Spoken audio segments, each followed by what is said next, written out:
دل کسی سے کتنا بھی خفا ہو جائے تم خاموش ہو جانا لیکن بے ادبی نہ کرنا۔ لوگ جو مرضی بولتے رہیں میرا اللہ مجھے بہتر جانتا ہے۔ ایک غلط انتخاب آپ کے چہرے کی رونق چھین لیتا ہے۔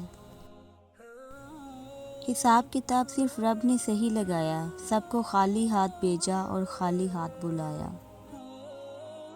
آپ اس سے ضرور بات کیجئے جس سے بات کر کے آپ کو خوشی ملتی ہو، مگر ایک بار اس سے بھی بات کیجئے جس کو آپ سے بات کر کے خوشی ملتی ہو۔ بڑے کردار چھوٹی سوچ نہیں رکھتے، البتہ چھوٹی چھوٹی باتوں کا خیال رکھتے ہیں اور احساس کرتے ہیں۔ کسی ایسی بات کے پیچھے نہ لگو جس کا تمہیں علم نہیں، یقیناً کان، آنکھ اور دل ہر ایک کے بارے میں تم سے سوال کیا جائے گا۔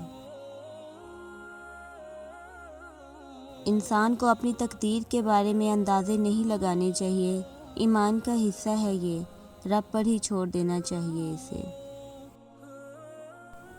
زندگی ماں باپ کے لیے آسان نہیں ہوتی، وہ بہت سارے محاذوں پر ایک ساتھ لڑ رہے ہوتے ہیں۔